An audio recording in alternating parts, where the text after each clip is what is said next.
Hello guys, welcome again in the mom classes. और दोस्तों, आज अध्ययन करेंगे मारवाड़ के राठौड़ वंश के बारे में। इंपॉर्टेंट है वीडियो को जरा सा भी स्किप ना करें। वीडियो की पीडीएफ प्राप्त करनी है तो डिस्क्रिप्शन बॉक्स में लिंक दे रखा है टेलीग्राम चैनल का, वहीं से आप हमें ज्वाइन कर सकते हैं।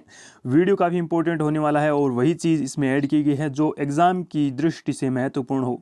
विशेष प्रकार का ये वीडियो होगा, वीडियो को जरा सा भी स्किप ना करें। और सबसे पहले दोस्तों बात करें मारवाड़ के राठौड़ वंश की। मारवाड़ का जो राठौड़ वंश है, उसे पहले जो राजधानी पूछी जाए तो उसे मारवाड़ कहा जाता था, अभी इसे वर्तमान कहा जाता है जोधपुर। दोस्तों, जोधपुर के आसपास का जो क्षेत्र है उसे मारवाड़ कहा जाता था। और राठौड़ों की उत्पत्ति दक्षिण भारत के राष्ट्रकूटों से मानी जाती है।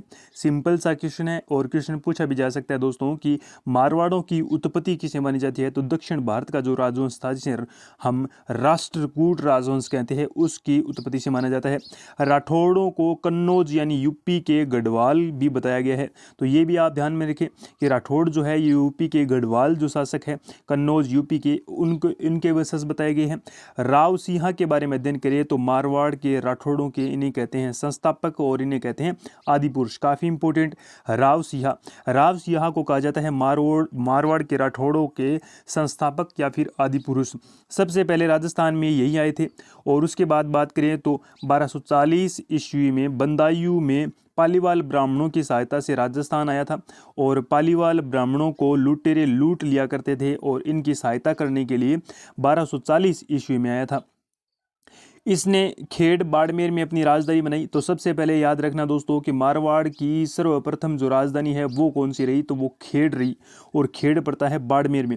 बाड़मेर के बाद बात करें तो इनकी जो छतरी है ये बिट्ठूपाली में है। ये भी याद रखना कि राव सिंहा जो है इनकी छतरी कहाँ पर बनी हुई है, तो बिट्ठूपाली में बनी हुई है। और खेड़ बाड़मेर में ये इनकी प्रथम राजधानी रही थी।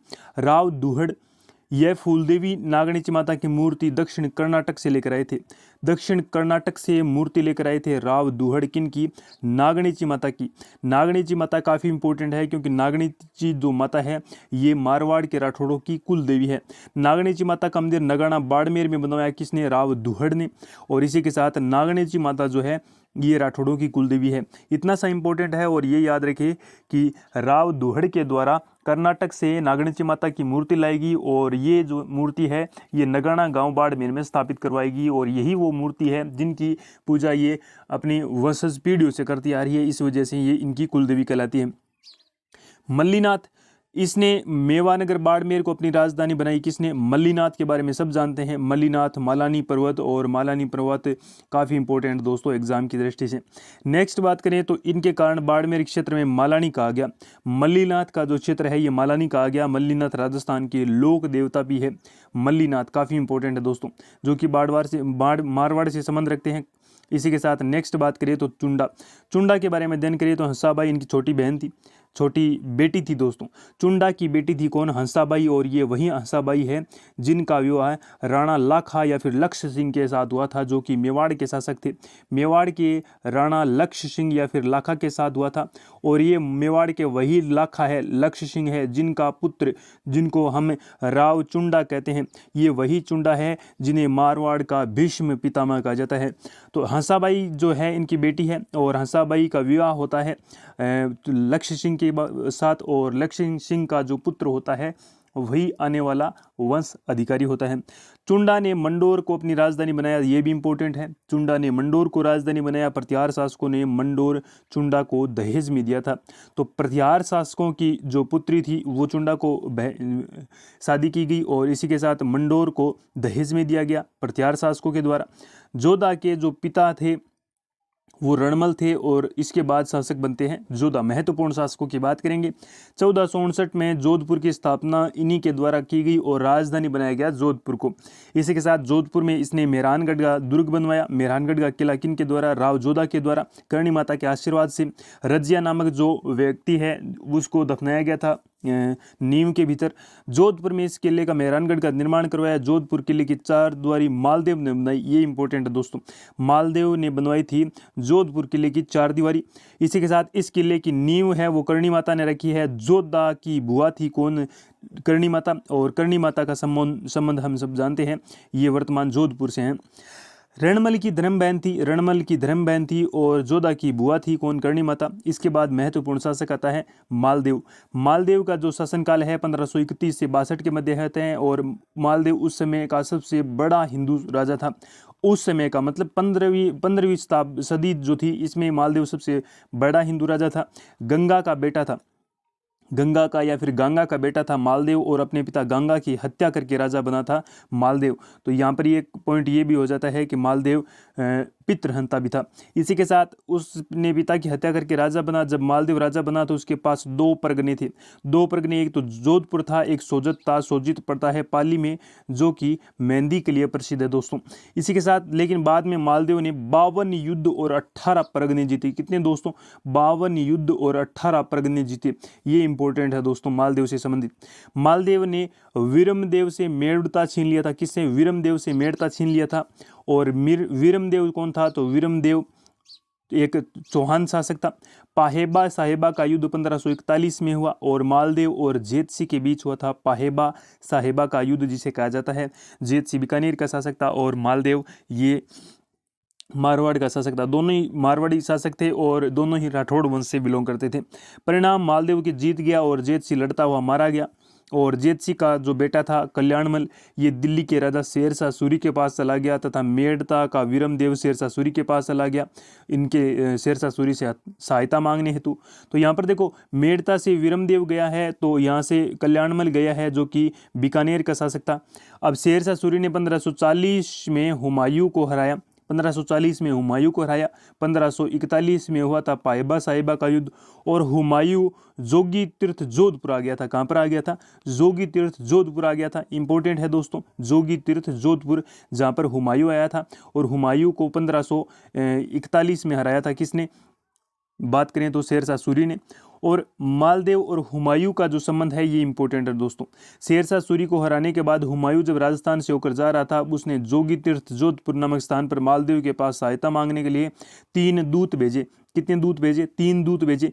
और वो दूत कौन थे? तो वो अतरका खान थे और रायमल सोनी थे, मीर समन थे। इसके साथ में बात करें दोस्तों तो मालदेव सहायता देने के लिए राजी हुआ। हुमायूं को बीकानेर, जो कि उसके द्वारा जीता गया था, देने के लिए कहा। हुमायूं को बीकानेर की जागीर देने के लिए कहा मालदेव के द्वारा।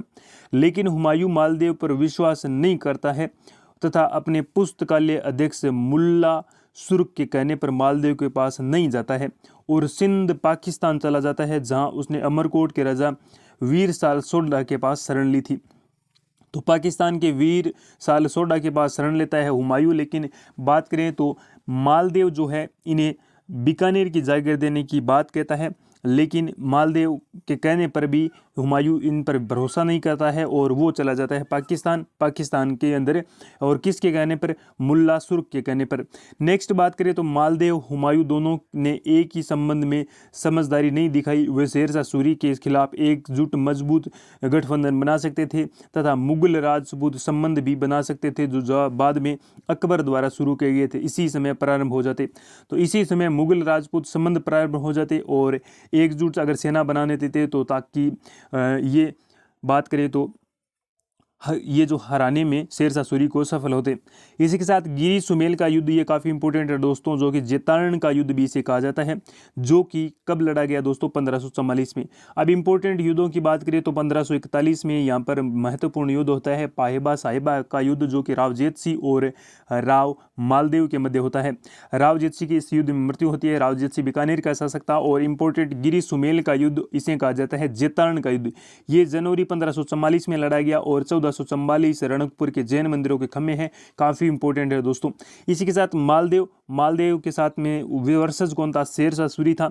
इसके सेनापति बात करें तो जेता और कुंपा थे, दोनों भाई थे और इनकी तरफ से वीरमदेव मेड़ता का और कल्याणमल बीकानेर का और जेतसी का बेटा जो कि कल्याणमल था। इस युद्ध में क्या होता है कि शेरशाह चालाकी के कारण मालदेव पीछे हट जाता है। शेरशाह की चालाकी के कारण मालदेव पीछे हट जाता है और मालदेव के 2 भाई सेनापति जेता और कुंभा शेरशाह के खिलाफ युद्ध किया, क्योंकि मालदेव ने जेता और कुंभा पर विश्वास नहीं किया। तो जेता और कुंभा पर विश्वास नहीं करता है मालदेव, इस वजह से मालदेव पीछे हट जाता है और इस युद्ध में शेरशाह सूरी के खिलाफ जेता और कुंपा लड़ते हुए वीरगति को प्राप्त होते हैं। जलाल खां जलवानी की आरक्षित सेना की टुकड़ी की सहायता से शेरशाह इस युद्ध को जीत लेता है तथा जीतने के बाद उसने कहा था कि मैं मुट्ठी भर बाजरे के लिए हिंदुस्तान की बादशाहत खो देता। तो इतना पराक्रमी शासक था कौन? मालदेव। और मालदेव के जो दो सेनापति थे जेता और कुंपा इस बहादुरी से लड़े, इस साहस के साथ लड़े कि ये कहने पर मजबूर हो गया था शेरशाह सूरी कि मैं मुट्ठी भर बाजरे के लिए हिंदुस्तान की बादशाहत खो देता। शेरशाह ने इसके बाद जोधपुर पर अधिकार किया और मालदेव के शरण के लिए सिवाना बाड़मेर चला गया। तो मालदेव कहाँ पर चला गया? सिवाना बाड़मेर। और सिवाना का जो दुर्ग है इसे कहते हैं दोस्तों मारवाड़ की शरण स्थली, मारवाड़ की शरण स्थली। और नेक्स्ट बात करें दोस्तों, काफी इंपॉर्टेंट, ये लीजिए एक पॉइंट यहाँ पर ये भी बन गया कि सिवाना को मारवाड़ शासकों की शरण स्थली कहा जाता है। और शेरशाह ख्वास खां को जोधपुर देकर वापस चला गया। तो ख्वास खां की ख्वाहिश पूरी हुई और ये जोधपुर की जागीर जो है इनको देकर वहाँ से चला गया। थोड़े दिनों के बाद मालदेव पुनः जोधपुर अधिकार कर लिया। और मालदेव शेरशाह के जो संबंध है इनके बारे में अध्ययन करें तो यदि मालदेव वीरमदेव मेड़ता और कल्याणमल बीकानेर के अन्य राज्य नहीं छीनता तो उन दोनों के साथ लेकर एक मजबूत राठौड़ गठबंधन बना सकता था तथा शेरशाह सूरी को हराने के उसका भेद आसान हो जाता था। तो यहाँ पर ये गलती करता है मालदेव के कारण मेड़ता के वीरमदेव के साथ संघर्ष होता है। कल्याणमल जो कि बीकानेर का शासक राव ज्योतिषी का पुत्र था इसके विरुद्ध संघर्ष होता है। इस वजह से मालदेव क्या है कि ये शेरशाह के साथ गिरी सुमेल का युद्ध, जिसे जेतारण का युद्ध कहते हैं, ये जीतने में नाकामयाब रहा। गिरी सुमेल युद्ध में मालदेव शेरशाह सूरी की चालाकी में नहीं आता तो वह इस युद्ध को जीत सकता था।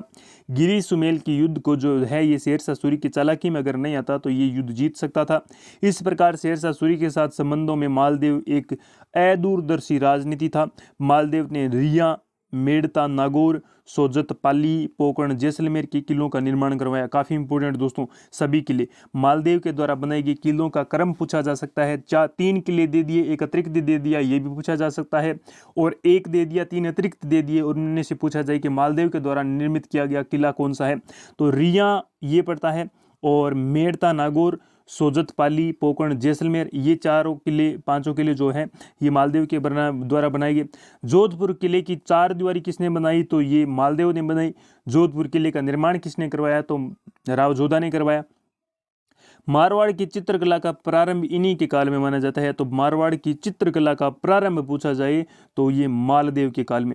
मारवाड़ की चित्रकला का काल पूछा जाए, देखो यहाँ पर एक कॉम्बिनेशन मेथड हम यहाँ पर ये भी यूज कर सकते हैं। मैं से बन गया मारवाड़, मैं से बन गया मालदेव। मालदेव के समय चित्रकला का आरंभ होता है। नेक्स्ट बात करें, बारात को डेरा देखने जाते समय गाया जाने वाला गीत क्या है? तो ये जला गीत है।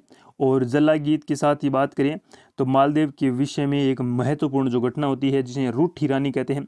मालदेव की रानी उमादेव को रूठी रानी कहा जाता है।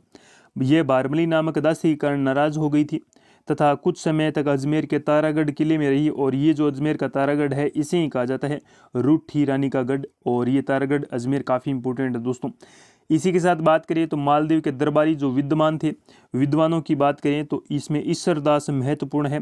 हाला झालारी कुंडलियाँ, सूर सतसई जिसमें 70 दोए हैं, सूर सतसई, हाला झालारी कुंडलियाँ जिसे ही कहा जाता है सूर सतसई, देवियाण, हरि रस, हाला झालारी कुंडलियाँ जिसे कहा जाता है सूरी सतसई, देवियाण, ये ईश्वरदास की रचनाएं हैं जो कि दरबारी विद्वान थे मालदेव के।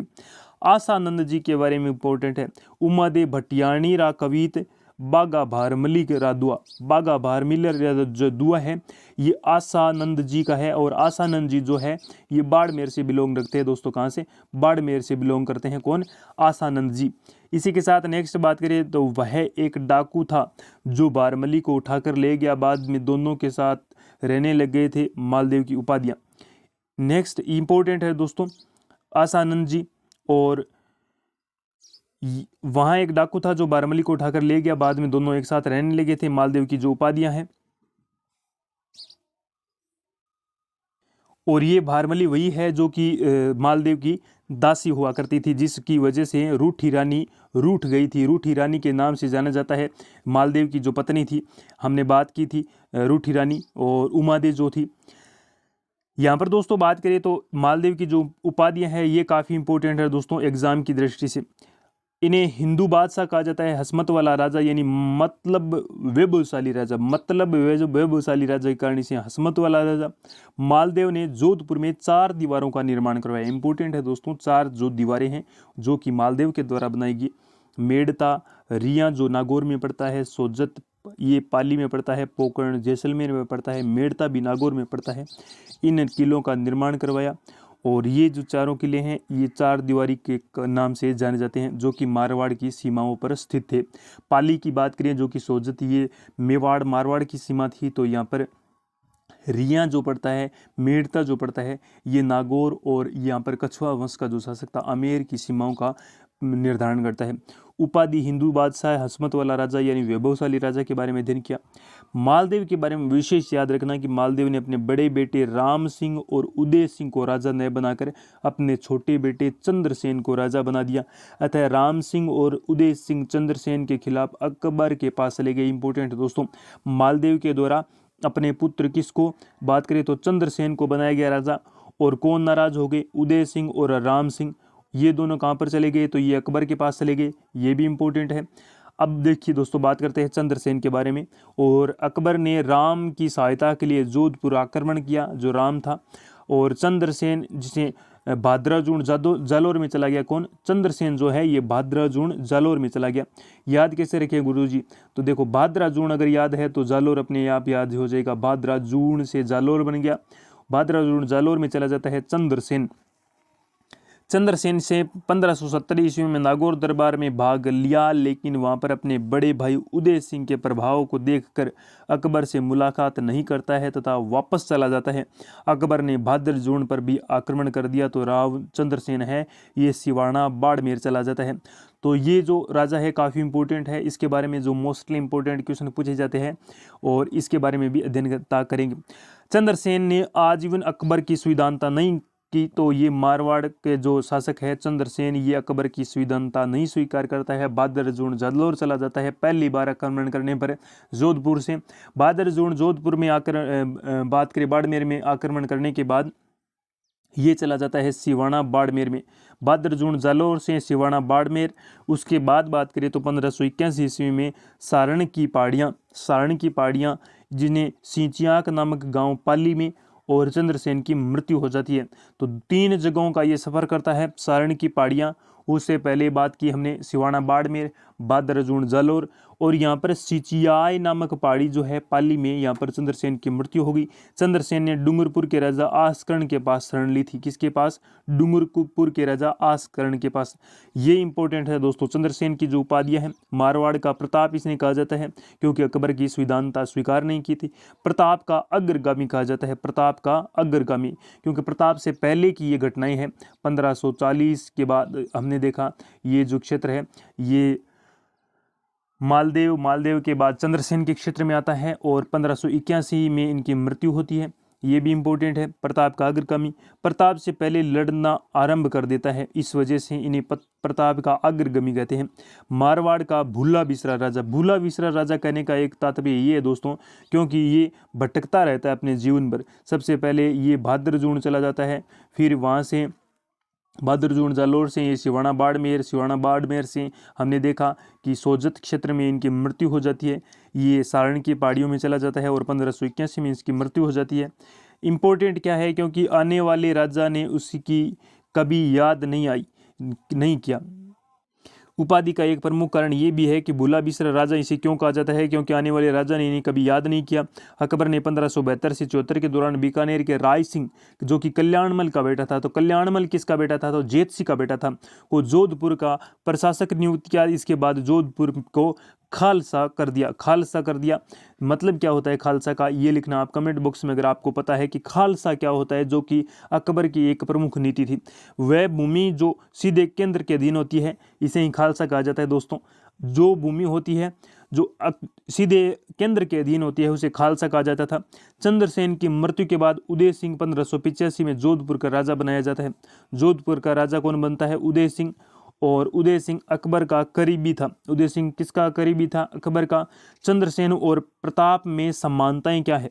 दोनों ने अकबर की संविधानता स्वीकार नहीं की, दोनों ने छापामार गुरिल्ला वार युद्ध प्रणाली से संघर्ष किया, दोनों को ही अपने भाइयों के विरुद्ध सामना करना पड़ा, दोनों को ही अपने राज्य के बाहर शरण लेनी पड़ी और दोनों के अधिकार राज्य पर अकबर ने अधिकार कर लिया। केवल थोड़ी सी भूमि के बल पर अकबर से लड़ाई करते रहे, थोड़ी सी जगह के लिए। अब इनके बीच में असमानताएं क्या है।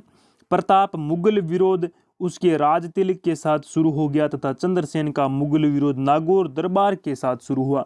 नागौर दरबार के साथ जो कि 1570 में घटित हुआ और वहां से भाग जाता है कौन, चंद्रसेन। प्रताप का मुगल विरोध उसके मृत्यु के बाद भी जारी रहा, लेकिन चंद्रसेन का मुगल विरोध उसकी मृत्यु के साथ ही समाप्त हो गया।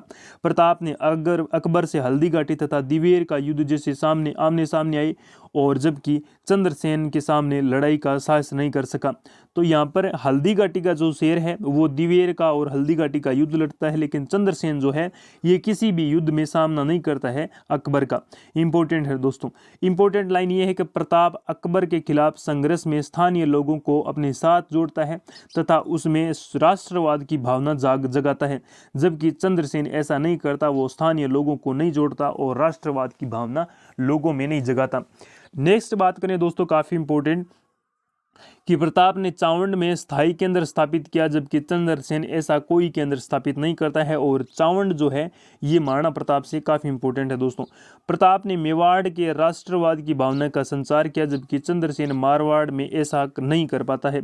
इनके बाद में अध्ययन करें तो इंपॉर्टेंट क्या है, इन असमानताओं के बावजूद चंद्रसेन को मारवाड़ का प्रताप कहा जाता है, क्योंकि पहली तो प्रताप की तुलना में उसकी भौगोलिक परिस्थितियां प्रतिकूल थी, क्योंकि मेवाड़ के पर्वतीय भागों की अपेक्षा मारवाड़ के मैदानी मरुस्थल में छापामार युद्ध करना कठिन था, इस वजह से ये कारण महत्वपूर्ण रहे होंगे। दूसरी तरफ प्रताप को जहां भामाशाह व ताराचंद जैसे दानवीर साथी मिले, वहीं चंद्रसेन को शुरू से लेकर अंत तक जन धन की कमी महसूस होती रही। ये भी इंपॉर्टेंट है दोस्तों। नागौर दरबार, इसे अकबर का नागौर दरबार की कहते हैं, 1570 में हुआ और अकबर ने अकाल राहत कार्यों के उद्देश्य से राजस्थान के सभी राजाओं को नागौर बुलवाया अकाल राहत कार्यों के लिए। लेकिन अकबर का वास्तविक उद्देश्य राजस्थान के राजाओं को अधीनता स्वीकार कराना था। हरराज जैसलमेर का राजा था, कहाँ का, जैसलमेर का हरराज था। तो कल्याणमल बीकानेर का उदय सिंह जो कि चंद्रसेन का भाई था, अकबर की अधीनता स्वीकार कर लेते हैं। चंद्रसेन भी इस दरबार में आया था, लेकिन अपने भाई उदय सिंह का प्रभाव देखकर अकबर से बिना मिले ही वापस चला गया। नागौर दरबार का महत्व क्या था? अकबर ने कूटनीति के माध्यम से राजस्थान के राजाओं को अधीनता स्वीकार करवाई। इस दरबार के बाद राजस्थान के राजाओं को स्पष्ट रूप से दो भागों में विभाजित कर दिया गया दोस्तों। ये काफी इंपॉर्टेंट है दोस्तों। वो दो कौन से भाग थे, एक तो मुगल विरोधी था, एक मुगल सहयोगी था। मेवाड़ के जो राजा है वो मुगल विरोधी थे, जबकि बात करें मारवाड़, बीकानेर और जयपुर के जो राजा थे ये मुगल सहयोगी थे। राजस्थान के राजाओं को व्यक्तिगत वीरता और स्वतंत्रता की भावना कम हुई। अब प्रताप व चंद्रसेन को छोड़कर मान सिंह जयपुर, राय सिंह बीकानेर, उदय सिंह जोधपुर, मुगल आश्रित राजाओं की श्रृंखला प्रारंभ हुई। राजस्थान में शांति व्यवस्था स्थापित हुई तथा इसमें कलात्मक गतिविधियों का प्रोत्साहन मिला, यानी कला का क्षेत्र का विकास हुआ। उदय सिंह इन्हें कहा जाता है मोटा राजा। उदय सिंह शरीर में थोड़ा मोटा था। अकबर की अधीनता स्वीकार करने वाला प्रथम राजा था, कहाँ का, मारवाड़ का, और 1570 में करता है। इसने अपनी बेटी मानीबाई जिसे कहा जाता है जोधाबाई की शादी सलीम यानी जहांगीर से साथ की। जहांगीर ने उसे जगत गोसाई की उपाधि दी थी। मरियम उजमानी जो है ये हरकाबाई को कहते हैं, किसको, हरकाबाई। ये हरकाबाई बारमल की बेटी थी। बारमल जो कि बात करें आमेर का शासक था बारमल, उसकी बेटी हरकाबाई का विवाह अकबर के साथ होता है। उसी का पुत्र होता है जहांगीर। जहांगीर ने अपनी माता को मरियम उजमानी कहा था।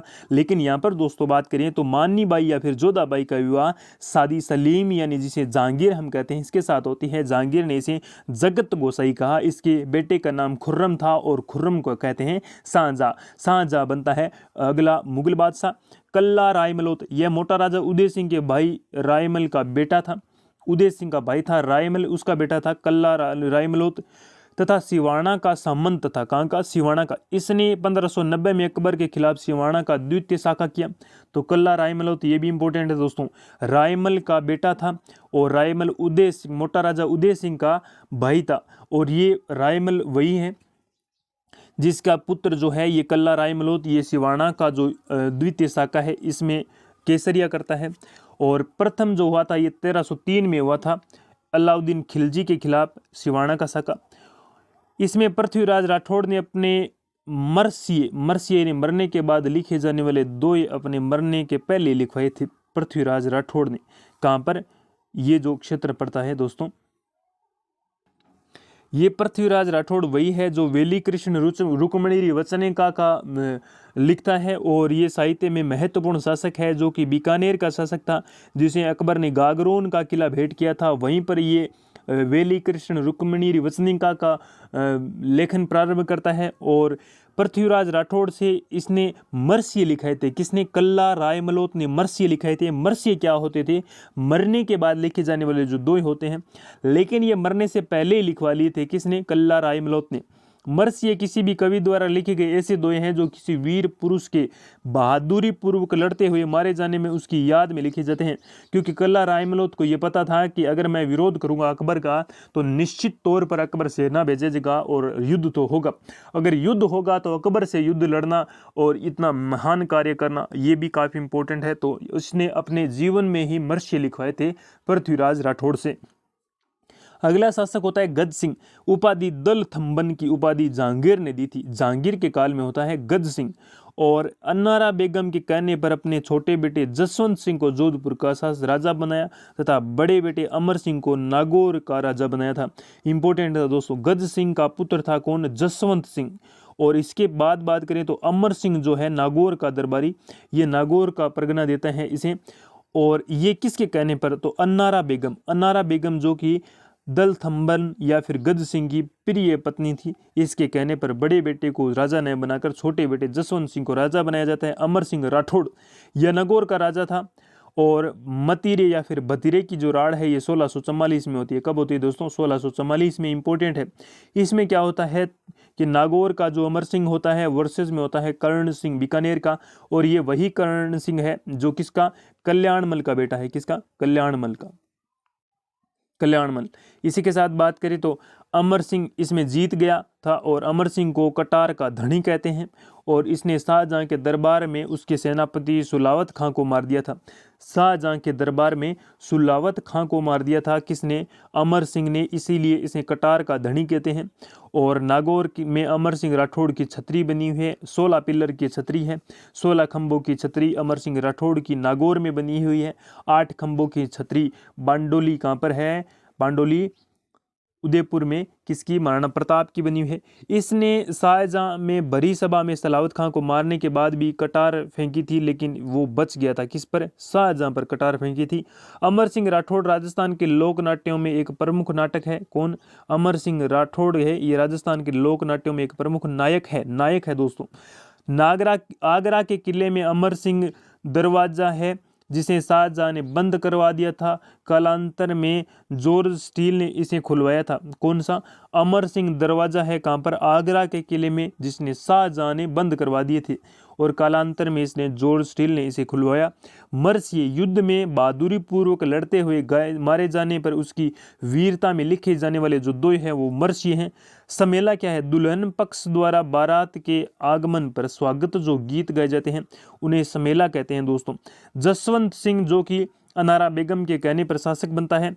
हरमत के युद्ध में हारकर वापस आने पर इसकी रानी कौन थी? जसवंत दे ने इसे किले के दरवाजे बंद कर दिए थे। किसके? जसवंत सिंह के आने पर जसवंत दे ने हरमत के युद्ध में हारकर वापस आने पर इसके किले के दरवाजे बंद कर दिए। इसने खजुआ के युद्ध में भाग लिया था। किसके युद्ध में? खजुआ के युद्ध में। औरंगजेब ने जसवंत सिंह को काबुल का गवर्नर बना दिया था। काबुल का गवर्नर। 1678 में अफगानिस्तान में जमरूत खाताना नामक स्थान पर इनकी मृत्यु होती है। इंपॉर्टेंट है दोस्तों, अफगानिस्तान में मृत्यु किसकी होती है? जसवंत सिंह की। स्थान पूछा जाए तो जमरूत खाताना।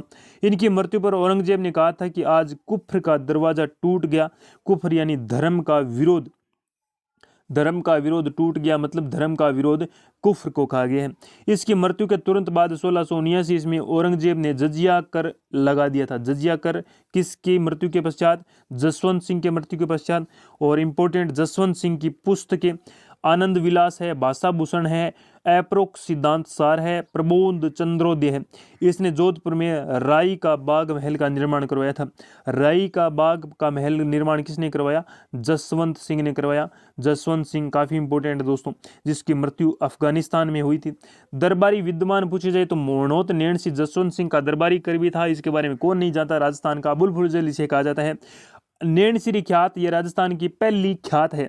नैणसिरी ख्यात जो है ये राजस्थान की पहली ख्यात है। मारवाड़ परगना विगत इनकी पुस्तक में पहली बार जनगणना का उल्लेख मिलता है। मारवाड़ की परगना विगत, इस पुस्तक में मारवाड़ गजट कहा जाता है। मारवाड़ गजट मारवाड़ परगना विगत को कहा जाता है, जिसमें सबसे पहले जनगणना का उल्लेख मिलता है।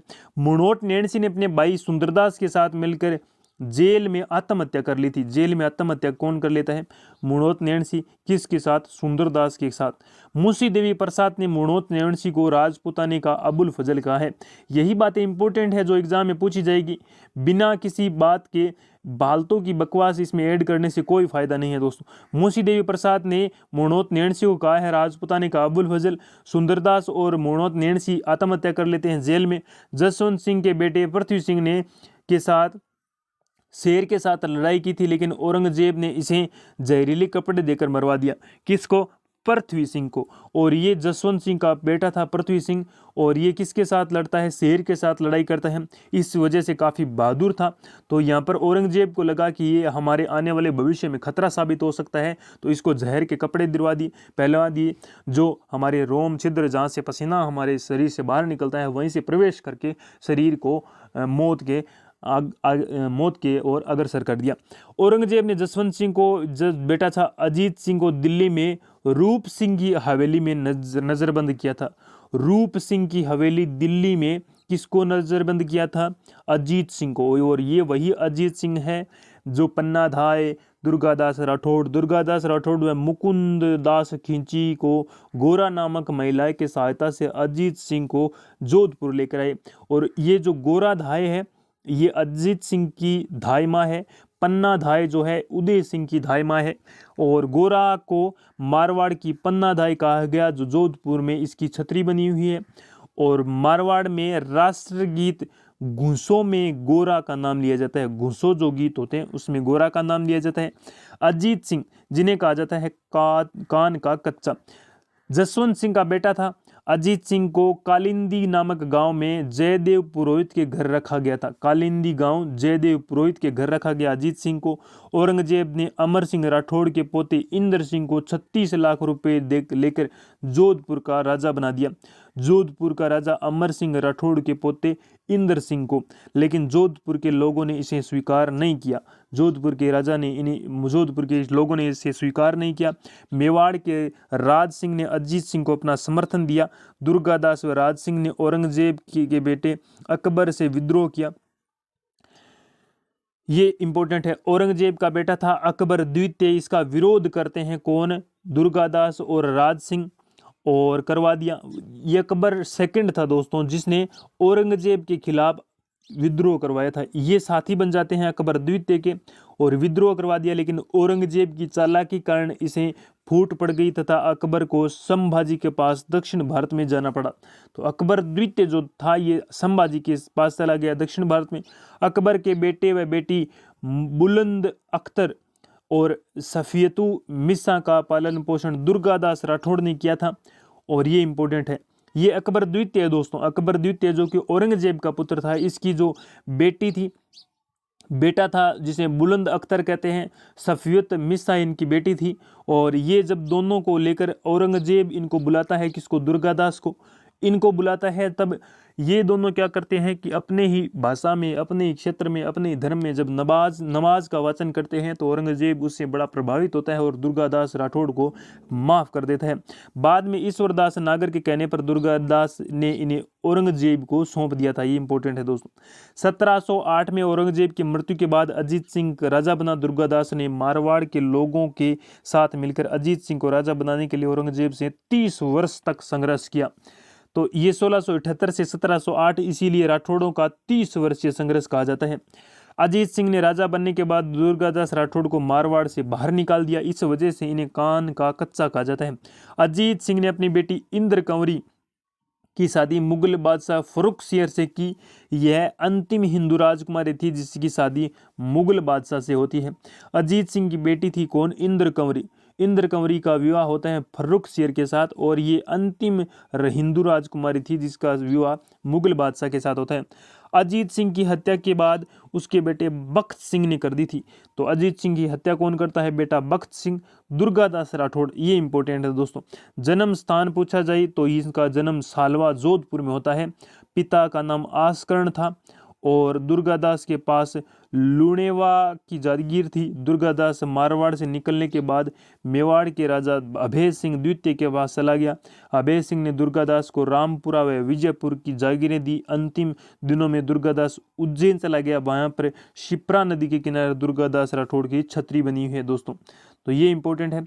उपाधियां पूछी जाए तो मारवाड़ का अणबिदिया मोती, राजपुताने का गेरीबाल्डी, राजस्थान का राठौड़ों का यूलिसेस जिसे जेम्स टोड ने कहा था। राठौड़ों का यूलिसेस जेम्स टोड ने कहा था। इन्हें राजस्थान का राजपुताने का गेरीबाल्डी, मारवाड़ के अणबिदिया मोती कहा जाता है। अब शासक बनता है अभय सिंह। अभय सिंह के काल में होती है खेजड़ली घटना। यह घटना विक्रम संवत 1787 और ईस्वी सन पूछा जाए तो 1730 को भाद्रपद शुक्ल दशमी के दिन होती है। अमृता देवी बिश्नोई के नेतृत्व में 363 महिला पुरुषों ने पेड़ों के साथ कटने से बचाने के लिए बलिदान दिया। और इसी के साथ दरबारी विद्वान पूछी जाए तो पुस्तक जो है इनकी विद्वानों की कर्णीदान और वीरभान। सूरज प्रकाश राजरूपक, ये अभय सिंह के दरबारी थे। ये विड सिरनार भी इसे कहा जाता है। सूरज प्रकाश को राजरूपक वीरभान की है तो कर्णीदान की सूरज प्रकाश है। इन दोनों पुस्तकों में अभय सिंह के अहमदाबाद युद्ध का वर्णन मिलता है। अभय सिंह ने मंडोर में 33 करोड़ देवी देवताओं की साल बनवाई। तो अभय सिंह का ये प्रमुख कार्य है। अभय सिंह के बाद आता है मान सिंह। जब इसने जालोर के किले में शरण ले रखी थी तो देवनाथ ने इसके राजा बनने की भविष्यवाणी की थी। इसने जोधपुर में महामंदिर बनवाया था जो कि नाथ संप्रदाय का सबसे बड़ा मंदिर है। जोधपुर में महामंदिर नाथ संप्रदाय का सबसे बड़ा मंदिर। और इसने नाथ चरित्र नामक पुस्तक लिखी थी। इसे सन्यासी राजा भी कहा जाता है। किसको? मान सिंह को। मान सिंह की बात करें तो इसने मेहरानगढ़ किले में पुस्तकालय बनाया जिसे मान पुस्तक प्रकाश पुस्तक कहते हैं। 1818 में इसने अंग्रेजों के साथ संधि कर ली थी मान सिंह के द्वारा। दरबारी विद्वान पूछी जाए तो कवि राजा बांकीदास जी थे। पुस्तकें पूछी जाए तो बांकीदास श्री ख्यात, मान जसो मंडन, कुकवि बत्तीसी और दातार बावणी। ये कुकवि बत्तीसी काफी बार पूछा गया है। बांकीदास श्री ख्यात तो नाम से भी याद रहता है। मान जसो मंडन के बारे में नहीं पूछा गया, दातार बावणी भी नहीं पूछा गया, लेकिन कुकवि बत्तीसी है ये काफी बार इंपॉर्टेंट है दोस्तों। गीत आयो अंग्रेज मुल्क रे ऊपर किसका है? तो ये बात करें तो बांकीदास का है। बांकीदास ने अंग्रेजों के साथ देने के वाले राजाओं की आलोचना की थी। अंग्रेजों का साथ देने वाले जो राजा है उनकी आलोचना करता है बांकीदास। और इसी के साथ इंपॉर्टेंट है दोस्तों, यहीं तक पढ़ेंगे मान सिंह के तक। मान सिंह के बाद में अध्ययन करेंगे नेक्स्ट वीडियो में। वीडियो कैसा लगा कमेंट बॉक्स में ज़रूर लिखें। PDF प्राप्त करने के लिए आप ज़रूर हमारा टेलीग्राम चैनल ज्वाइन करें।